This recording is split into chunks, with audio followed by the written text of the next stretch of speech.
We're looking at Masters of the Universe Origins figures here. We're going to open up Battlecat. Never thought I'd have a Battlecat. I just wanted to point out one thing on the box. This little dude up at Grayskull with the turret. Who is this dude? What the heck? So this is definitely for the Wave 1 batch there of figures. We opened all these up. Check those out in the playlist. I say we just open it up.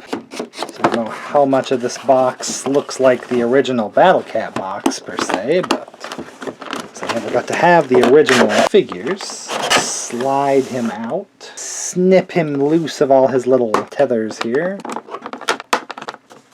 Here. He has a few on his face, keeping the armor stuff on in the box. So we'll want to free him from that. Right, so he has his helmet piece that doesn't just have holes for the eyes coming through, they just have the eyes put on there, which is interesting.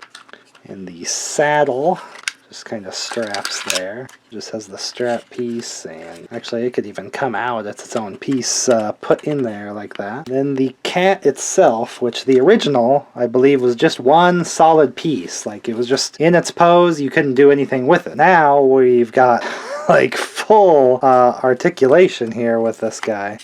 All the legs move some here. He doesn't have a huge range there, but he even has a joint here. Kind of bends here. The head really has a lot of like rotation there, and the neck is kind of its own ball there, and then inside that ball is like that ball is just the neck, and this is the head that can also move, so you get a lot of turn. Of course, the mouth, even if you want to have open or closed.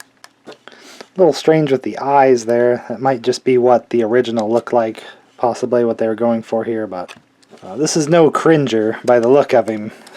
I mean, looks a little too fierce there, which does, just to throw that out there, I would really like a Cringer specifically, since this is very specifically Battlecat transformed in full. But again, the legs just have everything here. Even this tail has not just turning, but you can see there's a joint, or, you know, tail up, down. Actually, a lot of movement for Battlecat that he just never had as the original. This is very much a realized version of that original one then. So let's armor him up. Strap a saddle to him. If it's as big as a horse, put a f***ing saddle on it. And I walked out again. If you've not seen the Toys That Made Us documentary about the Masters of the Universe figures, it's pretty funny about them taking that tiger model. Here's the strap kind of put in there. Took that tiger model from a big Jim, kind of G.I. Joe style, larger figure line. I said, the cat's, it's not in the scale with the He-Man figures. We can't do that. Here's the helmet slapping on there. And they're like, I don't care if it's out of scale. Slap a saddle on that big old cat and he's going to ride it. And so Battlecat was born. And what a pretty great idea what worked out there. The slapping the saddle on him. Riding a big old cat, you know, I mean, pretty intimidating there.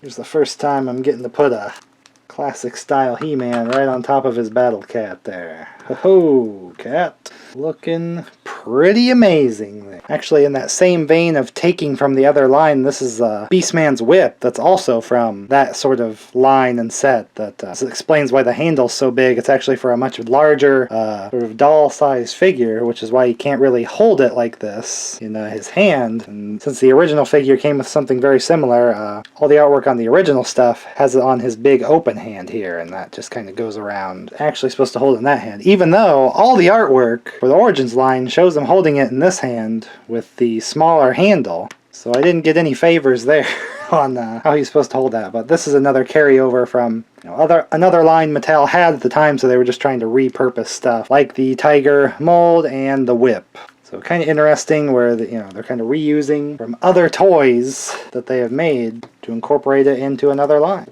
Kind of smart business-wise and really fun-wise, because Battlecat turned into such a cool character for the show and for the toy line, but you could hardly say it was cheaping out. So we'll definitely be displaying him with his armor on and all that, likely even with He-Man on him, and depending on how much space I have, it'll kind of save some space if you just have He-Man on the Battlecat versus them kind of standing on their own taking up more space, but just kind of depends, you know, as more vehicle style things come out, you know, that's going to take up more space in your display. So, you know, maybe Man-at-Arms and Tila are in some of the vehicles like Sky Sleds and Wind Raiders and things like that. He-Man can be sitting on his battlecat. Because if there is a Cringer, then nobody can really be riding Cringer, because Cringer's not for riding, just battlecat, kids, alright? Get it right. So what an awesome piece. It's of course a little bit more than just a figure, but look how huge he is now, and he has his full movement and things. I mean, you could do all sorts of poses with him, actually, that he could be kind of held in the air, diving, or,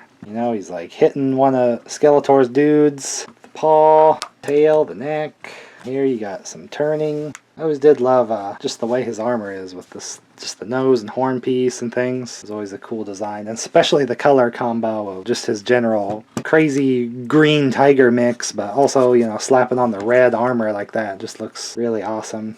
This is just the color mix of everybody, and in the whole Masters of the Universe world, just bright and colorful instead of everybody in black or, you know, the same color armors or anything like that. They're all bright colored. So great reason to collect them. Great to add Battlecat here. I'll be opening up all my Masters of the Universe Origins stuff here, because what a ride, because I never got to have any of these as a kid, so getting these like super awesome versions now is a lot of fun, and I'm just at a good place to be collecting now, so it's a lot of fun. So keep watching and watch my collection grow. That's right!